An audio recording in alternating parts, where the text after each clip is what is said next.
पूर्णिमा के दिन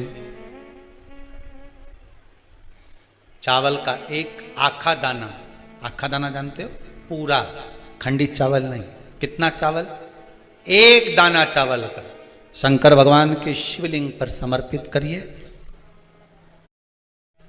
एक बेलपत्र जिसका डंडी का मुख अपनी ओर हो, जहां से चावल चढ़ाया है, उस चावल के ऊपर अपनी कामना कर कर रख दीजिए और चंद्रमौली भगवान का स्मरण करिए।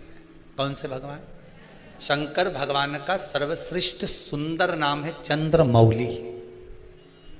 चंद्रमौली भगवान का स्मरण करिए, अपनी कामना कर कर बेलपत्र समर्पित कर कर शिव जी पर एक लोटा पानी, एक जल पात्र समर्पित करो, कलश से जल चढ़ा दीजिए, नैनों में वो जल लगाकर अपनी कामना कर कर वापिस घर को आइए। चंद्रमौली भोलेनाथ उसे पूर्ण कर ही देगा। शिव उपासना के लिए बहुत बीमार रहता है, शरीर में कष्ट रहता है, उसको भोजन नहीं भाता, भूख नहीं लगती, भूख नहीं लग रही, भोजन नहीं भा रहा, भोजन अच्छा नहीं लग रहा, भूख नहीं लग रही, शरीर में अन्न नहीं लग रहा, दुबला पतला होते जा रहा है, शरीर खराब होते जा रहा है, तो उससे निवेदन है, अगर बन सके तो प्रयास करना। आप किसी भी देवी के मंदिर में जाकर एक दुर्वा, एक बेलपत्र माता के मंदिर में मां शकंभरी के नाम से रखना। उस दुर्वा को वापिस लाना, बेलपत्र को वापिस लाना। बेलपत्र सुबह के समय खाना और दुर्वा शाम के समय खाना। ये दो, एक बेलपत्र एक दुर्वा, लगभग 5 या 7 दिन तक लगातार आपने अगर कर लिया तो भूख भी लगेगी, भोजन भी भाएगा और स्वाद भी आएगा, आपको अच्छा लगेगा। शकंभरी माता का स्मरण कर कर जीव उदर पोषण कर लेता है, उदर भर लेता है। जितनी 12 महीने में पूर्णिमा पड़ती है, एक एक पूर्णिमा का व्याख्यान वर्णन करेंगे। आज तो उसको महत्व समझें कि पूर्णिमा का महत्व क्या है, हम उसका महत्व समझें कि शंकर और चंद्र का रिश्ता क्या है, संबंध क्या है। भगवान ने जितनी पूर्णिमा बनाई है, जितने नक्षत्र बनाए, जितनी घड़ी बनाई, जितना पल बनाया, जितना समय बनाया, ये शंकर भगवान ने जो बनाया ये गलत नहीं बनाया, श्रेष्ठता के लिए बनाया। महाराज, पूर्णिमा का जो चंद्र है वो विशाल का है और उस चंद्र की पूर्णता में हमारी अभिलाषाएं भी पूर्ण हो। आप आस्था चैनल के माध्यम से जितने लोग कथा सुन रहे हैं, फेसबुक यूट्यूब पर जितने कथा सुन रहे हैं और कुबेरेश्वर धाम में जितने कथा सुन रहे हैं, आप में से कितने लोग हैं जो पूर्णिमा का व्रत करते हैं? जो माताएं करती हो जरा हाथ उठाइए।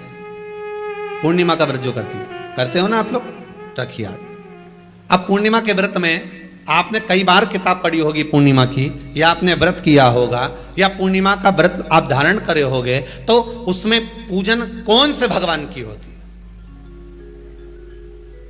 पूर्णिमा के व्रत में किस भगवान की पूजन होती है? तो कहा पूर्णिमा के व्रत में केले के खंभ लगाकर पूर्णिमा का जो अध्यापन होता है, पूर्णिमा की जो पूजन होती है, उस पूजन में शंकर और पार्वती की पूजन की जाती है, शिव और नारायण की पूजन करी जाती है, शंकर और पार्वती का स्मरण किया जाता है। किसकी पूजन होती है? शिव पार्वती। शंकर और पार्वती का पूजन क्यों करा जाता है पूर्णिमा के व्रत में? क्योंकि शिव और माता पार्वती ही केवल एक ऐसे हैं जिन्होंने अपूर्ण लक्ष्मी को भी पूर्ण बना दिया था। किसको पूर्ण बनाया है? लक्ष्मी। और भगवान को एक लोटा पानी अगर शिव को समर्पित कर रहे हो, श्वेत पुष्प को रखकर शंकर जी के ऊपर सफेद फूल को चढ़ाकर अगर एक लोटा जल भी, एक पात्र जल भी शंकर को समर्पित कर रहे हो, तो ये लक्ष्मी के लिए ही तो कर रहे हो। और कौन सी लक्ष्मी? पूर्ण लक्ष्मी। हमें जो शिव महापुराण के माध्यम से शास्त्र कह रहा है कि आप 32 पूर्णिमा के व्रत प्रारंभ करो। उसमें करना क्या है आपको? केवल जिस दिन व्रत रहे, रात्रि के समय पर कोई भी मीठा कुछ भी सामग्री आप चंद्र की रोशनी में, चंद्र को अर्घ देने के बाद, पूजन करने के बाद उसको रखो, और वही सामग्री जो नशा कर रहा है उसको पूर्णिमा के दूसरे दिन उसको खिलाओ। आप धीरे धीरे खिलाना चालू करेंगे, जिस नशे में वो डूबा हुआ है उस नशे से वो छूटना प्रारंभ हो जाएगा। 2 पूर्णिमा व्रत करके तो देखो, तीसरे में तुम्हें जरूरत ही नहीं, धीरे धीरे आप रुक, वो छूटना प्रारंभ हो जाएगा। पीपल का एक पत्ता, उस पत्ते पर थोड़ा सा चावल, थोड़ा सा चलो। पूर्णिमा की रात्रि को अपने हाथ में लेकर, अपने नयनों से लगाकर, शरीर पर से स्वयं उतारकर उसको दरवाजे के पास रख दीजिए। पूर्णिमा की रात्रि को पूर्ण होने पर उस चावल को दूसरे दिन सूंघ कर बहते हुए पानी में डाल दीजिए। महाराज, कितने भी रोग से ग्रसित हो गए, पीपल का एक पत्ता 52,000 ब्राह्मण की साक्षी कराता है। महाराज बहुत ध्यान देना, पीपल के वृक्ष में स्वयं नारायण का, मेरे कृष्ण का वास है। स्वयं भगवान गीता के अंतर्गत कहते हैं कि मैं पीपल का वृक्ष। जैसे पूर्णिमा का चंद्रमा बढ़ता है, पूर्णिमा का चंद्रमा जैसे पूर्ण होता है, ऐसी ही आपकी मनोकामना भी पूर्ण हो, पूर्णिमा के चंद्रमा की तरह प्रकाशित हो। बाबा आपकी मनोकामना पूर्ण करे। पूर्णिमा शिव महापुराण की कथा जो जीवन का एक सुख प्रदान करने वाली है, एक आनंद देने वाली है। बहुत बड़ा रोग हो गया, छूटने को तैयार नहीं है, बड़े बड़े इलाज करवा लिए, बहुत दिखा लिया, बहुत सब दूर इलाज करवाया, सब दूर दिखाया, पर मिटने को तैयार नहीं है। तो फिर अबीर का प्रयोग, एक चावल का दाना, एक श्वेत पुष्प और अबीर भगवान शंकर को समर्पित कर धीरे धीरे धीरे धीरे शरीर का रोग अपने आप समाप्त होना प्रारंभ। मां की ओर लेकर जाओगे उतना ये मन शुद्ध होता चले जाएगा। नया मकान बनाया किसी ने, जिनने बनाया जरा हाथ ऊंचा करो तो जरा। बनाया आप लोगों ने मकान, तो मकान बनाए होंगे तो वो जो मकान बनाने वाला मिस्त्री होता है ना, वो कह देता है अब तुम्हारी बिल्डिंग 3 मंजिल की हो गई, ऊपर एक मटकी टांग दो। अरे बोला सही है कि गलत है? कौन से कलर की टांगो है? काय के लिए टांगो? कि जो बिल्डिंग को देखेगा और बिल्डिंग देखने के बाद उसकी नजर उस मटकी पे चली गई, तो मटकी से जब उसकी नजर मिल गई तो जितनी नजर इसने बिल्डिंग में लगाई वो सारी नजर उसकी मटकी पे पड़ते ही उसी में वापस प्रवेश कर गई। मतलब नजर बिल्डिंग में आई। कहां टांगी मटकी? पीछे, राइट लेफ्ट, कहां टांगी? बिल्कुल आगे। कि जो बिल्डिंग को देखेगा, जो इस मकान को देखेगा, जो इस बिल्डिंग को देखेगा, जो नए मकान को देखेगा, और उसकी दृष्टि घूमते घूमते घूमते घूमते अगर मान लो वो घूमती हुई दृष्टि उस मटकी पर चली जाती है, तो हमारी बिल्डिंग पर नजर नहीं लगेगी। नहीं तो दुनिया की लोगों की नजर तो बड़ी विचित्र होती।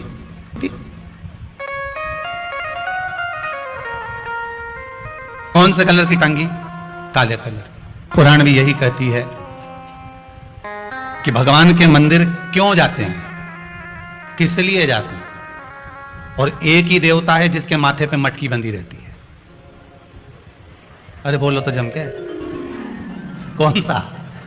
देव अधिदेव महादेव, उसके माथे पे हमेशा कलश ही मिलता है। तो किसी ने पार्वती जी शिव जी से पूछी, क्यों भोलेनाथ जी ये बताओ जरा, ये जब गंगा तुम्हारे सिर पर है, भोलेनाथ जी जब गंगा तुम्हारे सिर पे है तो पानी तो यूं निकलना चाहिए, तो ये उल्टा पानी तुम्हारे ऊपर बूंद बूंद टपक रहा है, ये है क्या? शंकर भगवान बोले ये पानी का तो बहाना बना के रखा है, जो भगत मेरा दर्शन करने आता है उसकी नजर तो मेरी मटकी ही उतार देती है, उसकी नजर तो मेरी मटकी ही उतार देती है। जो शंकर के मंदिर में प्रवेश करता है और प्रवेश करते समय बस मेरे उस कलश का दर्शन करता है। कई लोग प्रश्न करते हैं, महाराज जी इस कलश का महत्व क्या है?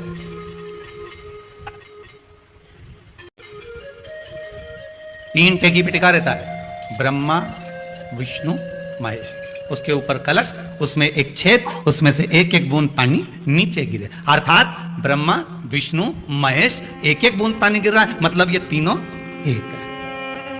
पुराण के अंतर्गत स्कंद पुराण में लिखा गया, स्कंद पुराण में वर्णन किया है श्री वेदव्यास जी महाराज ने, कहा ये पूर्णिमा का व्रत इसलिए किया जाता है कि व्यक्ति का जब मन गलत भ्रम में जाने लगता है, मन जब गलत जगह पर जाने लगता है, तो ये मन को गलत जगह पर ले जाने वाला कौन होता है? तो कहा ये चंद्र होता है। व्यक्ति की राशि के अंतर्गत, व्यक्ति की पत्रिका के अंतर्गत, व्यक्ति की ग्रह दशा के अंतर्गत जब चंद्र बेकार चलता है तो व्यक्ति अच्छा करते करते भी बेकार करने लग जाता है।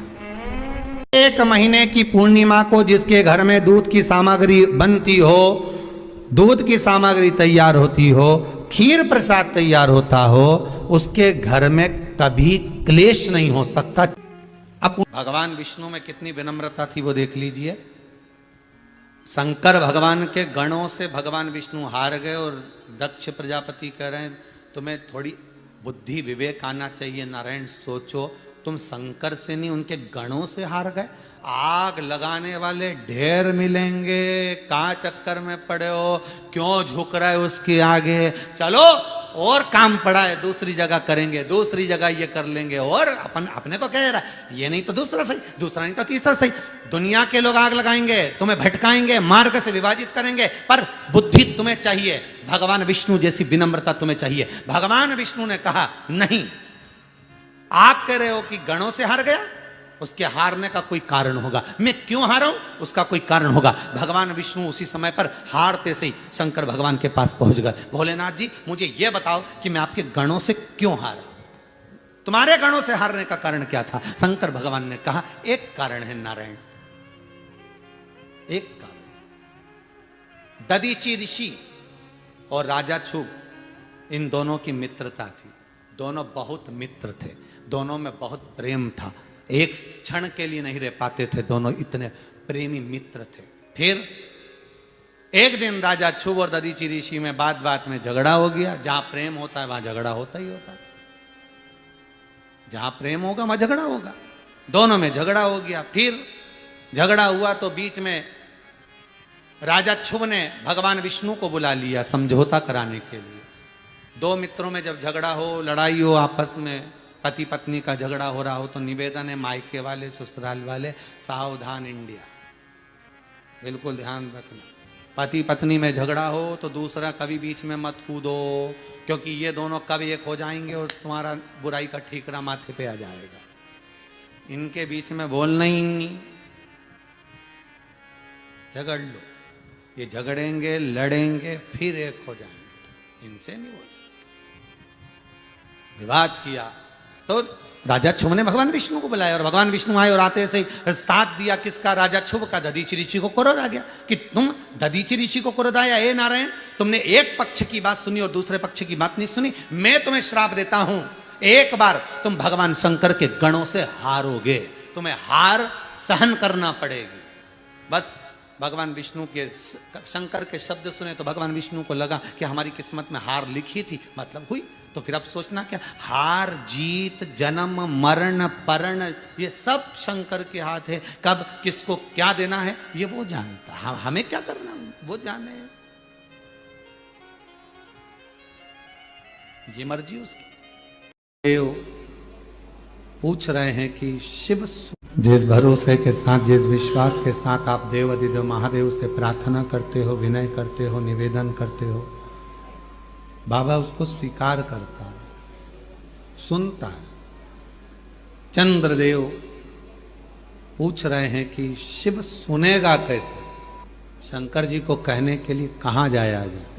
शिव जी से अगर कोई बात कहना है, शंकर भगवान को कुछ बोलना है, शंकर भगवान को यदि कोई बात कहना हो, शिव जी से कुछ कहना हो तो कहाँ जाकर कहें, कहाँ जाकर, कहाँ प्रार्थना करें, कहाँ विनय करें। देवऋषि नारद जी ने कहा कि तुम जहां बैठो, तुम्हारा जहां मन पड़ जाए वहां बैठकर बालू के शिवलिंग का निर्माण करो, मिट्टी का शिवलिंग बनाओ, पार्थिव शिवलिंग बनाओ। पार्थिव शिवलिंग में बालू में मिट्टी में कण कण कण कण होते हैं, उन कंकर को जोड़कर, उन कण कण को जोड़कर अपने दिल की बात एक लोटा जल चढ़ाते समय उनसे प्रार्थना करो, विनय करो। लोगों ने कहा शिव रुद्र है, क्रोध है, ना ना ना ना, शंकर भगवान को क्रोध के देवता है ना, ऐसा नहीं है। शंकर भगवान तो सत्यम शिवम सुंदरम, सत्य भी शिव है। शिवम का मतलब मालूम है, बोलो जम के बोलो, शिवम का मतलब क्या होता है? शंकर नहीं, शिवम का मतलब है जिसमें पूरा ब्रह्मांड और पूरे 33 कोटि देवता और पूरे ब्रह्मा विष्णु इंद्र 64 योगनिया देवता सब उसी के अंदर समाये हुए हैं। तो हम कहते हैं सत्यम शिवम सुंदरम। हमने अंदाजा लगाया शिवम शिव है, नहीं, सत्य भी शिव है। ये ब्रह्मांड के जितने देवता हैं शिवम, ये भी शिव हैं। सुंदरम, ये प्रकृति, ये पृथ्वी, जल, आकाश, अग्नि, ये भी सुंदर है। एक बात आपको पहले भी कहा, आज फिर कहते हैं, परमात्मा भले नजर ना आए पर उसकी परछाई आज भी नजर आती है।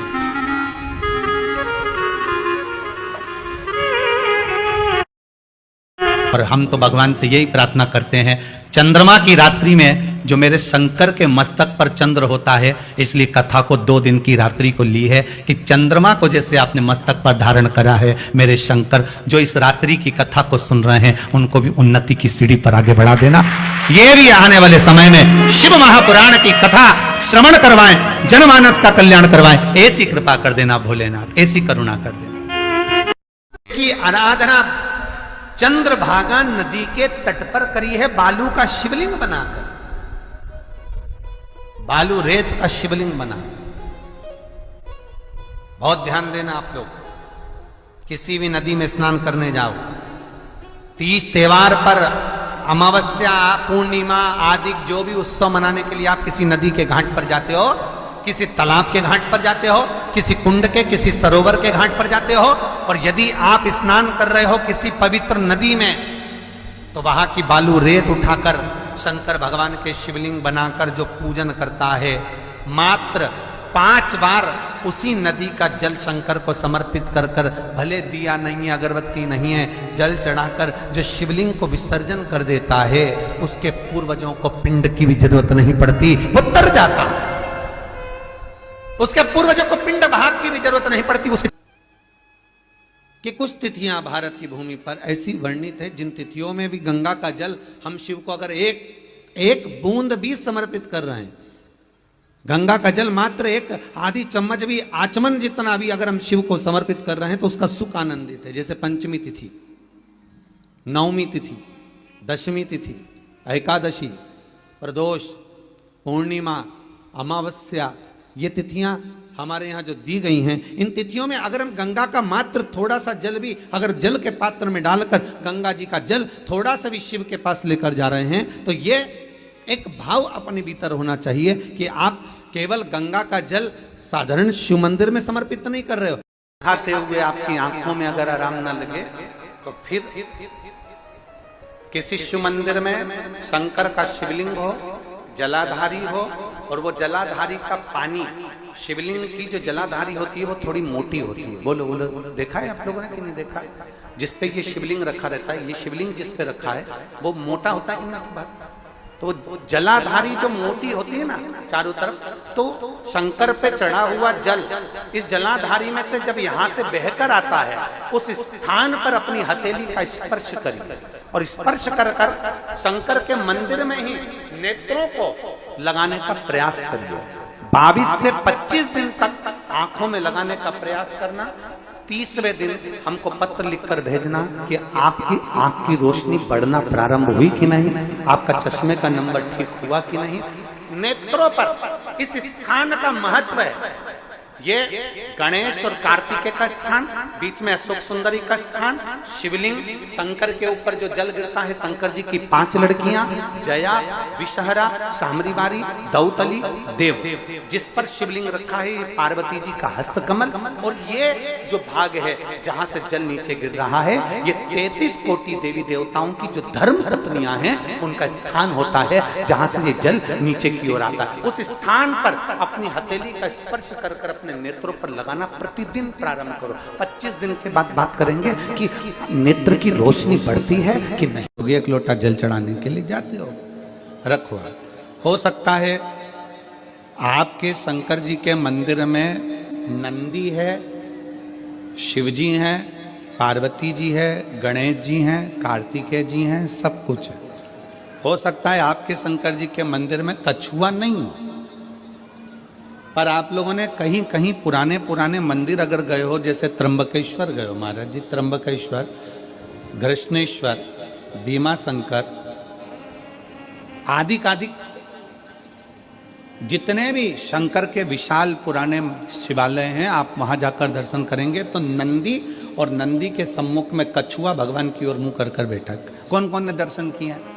हाथ उठाओ जरा। किए आप लोगों ने? शंकर जी की रिश्तेदारी तो नंदी से, फिर ये कछुआ यहां क्या कर रहा है?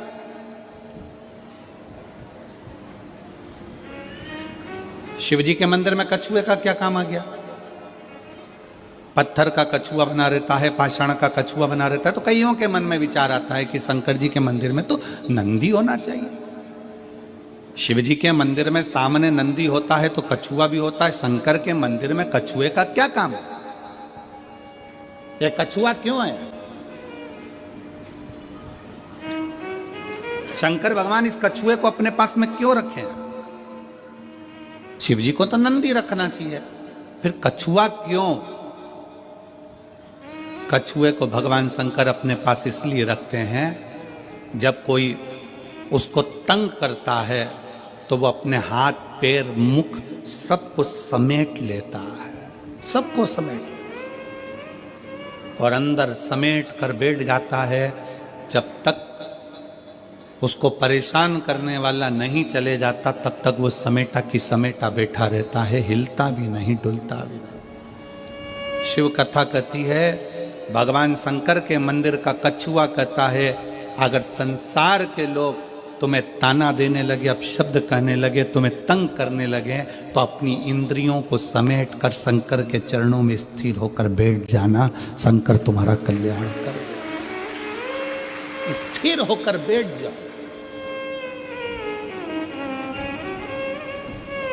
शिव जी के मंदिर में कछुआ क्या करता है? कछुआ क्यों रखा जाता है? शंकर के मंदिर में पत्थर का बना कछुआ हमें प्रेरणा देता है कि अपनी इंद्रियों को संयमित रख लो। जब कोई परेशान करे, कष्ट दे, तकलीफ दे, कुछ मत बोलो, अपनी इंद्रियों को बस में कर लो। अपनी इंद्रियों,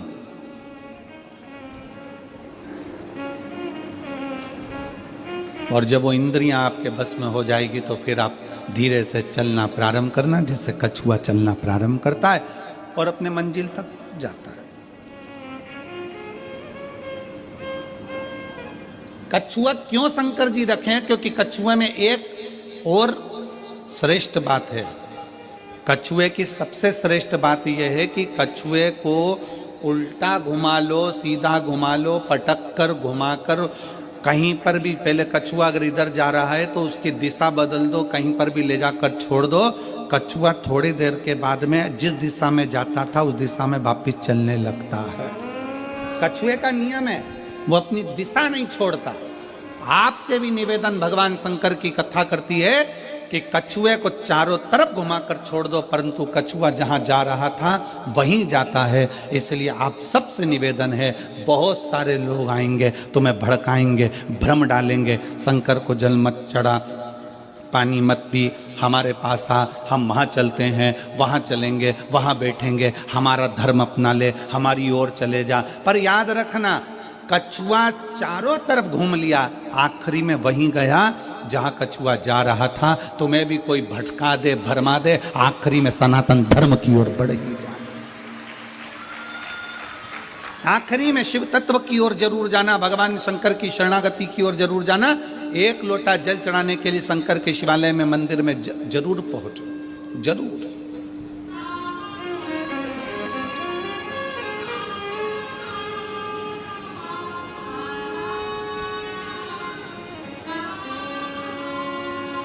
पुराण की उमा संहिता कहती है, जो भगवान शंकर को जल चढ़ाता है, जल चढ़ाते समय उसके जितने भी दोष हैं, चाहे पितृ दोष हो, चाहे आहुत दोष हो, चाहे वासुक दोष हो, चाहे काल दोष हो, जितने भी दोष होते हैं वो सारे दोष अपने आप समाप्त होते चले जाते हैं। याद रखना, जो भगवान शंकर पर चढ़ा हुआ जल थोड़ा सा झेल कर लेकर आता है और अपने घर के दरवाजे पर छींटता है, दुनिया में किसी की सामर्थ्यता नहीं है कोई तुम्हारे ऊपर टोना कर दे या तुम्हारे को तकलीफ